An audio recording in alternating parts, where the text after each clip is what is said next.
let's get real. If you have somebody you care about, you're a bit defensive for them. You've always got their back.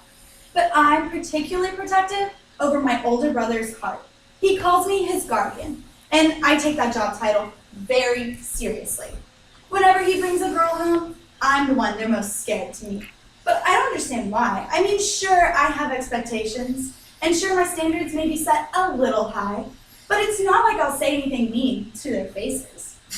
So I'd like to take this moment to give a tribute, a shout out, if you will, to all the women who are not in my brother's life anymore. And I'd like to recognize them for all the valuable life lessons they taught him and thank them profusely for eventually leaving his life altogether. So the first girl's name was Casey. She was beautiful, she was intelligent, she was athletic, and she was the star of our high school of 120 people.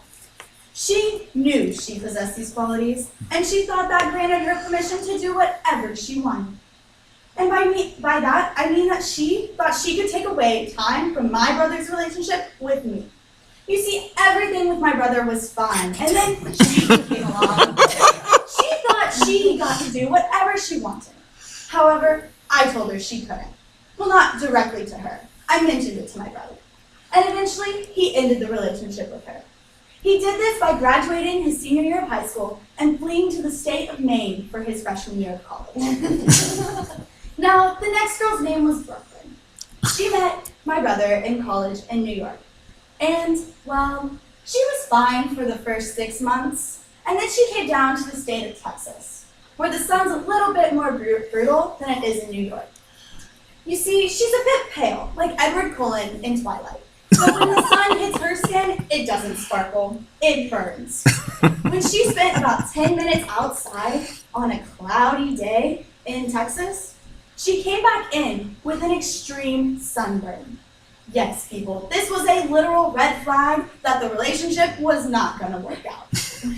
Not only did she burn and wave her red flag to us proudly, she also tried to bribe me with gifts that she had brought from her trip to Monaco.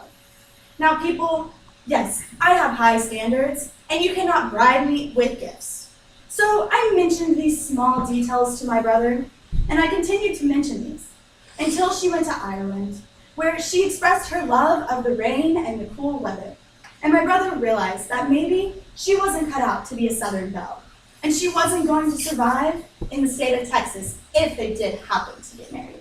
So you see, I do have standards, and I do have expectations, and these girls have yet to even make it close to my expectations. But they did do something. They taught my brother what to avoid in the future, and they allowed me to say I told you so with proof to back it up.